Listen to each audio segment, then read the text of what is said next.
No versículo de número 16, no capítulo de número 21, do livro de Gênesis, Agar ela se afasta do seu filho para não vê-lo morrer em meio àquele deserto, pois o pão e a água que Abraão havia lhe dado havia se acabado. No verso de número 20, naquele mesmo deserto que Agar não queria ver o seu filho morrer, o versículo vai dizer que ele cresce e se torna um frecheiro, porque Deus era com ele. O que nós vemos aqui? O lugar que era de morte se tornou um lugar de vida. O lugar que era um lugar de fracasso se tornou um lugar de crescimento. Um lugar de escassez. Deus fez alguém crescer.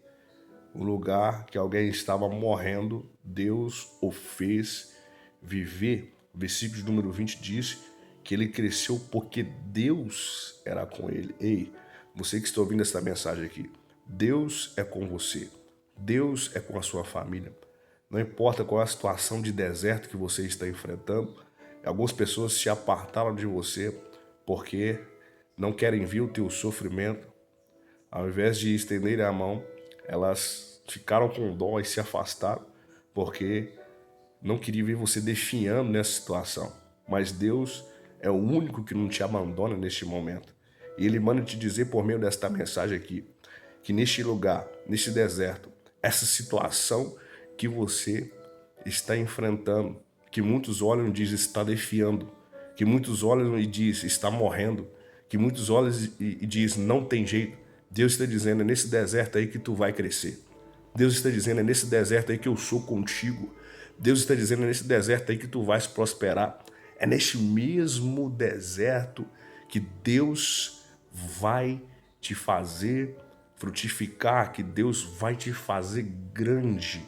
Porque Deus não depende de situação, Deus não depende de momento, Deus não depende de lugar. O que importa não é o lugar, não é a situação, não é os meios humanos. O que importa é ter Deus na vida. O verso número 20 diz que Ismael cresceu naquele deserto, ele não morreu, porque Deus era com ele. Ei, acredite nessa palavra. Não importa qual seja a sua situação, talvez você esteja vivendo um momento de depressão, talvez você se sente aprisionado a cadeias infernais, a vícios. Deus manda te dizer que Ele é contigo e tu não vai morrer nesse deserto. Acredite nessa palavra. Levanta a tua cabeça. Em nome de Jesus, essa depressão está sendo repreendida agora. Em nome de Jesus.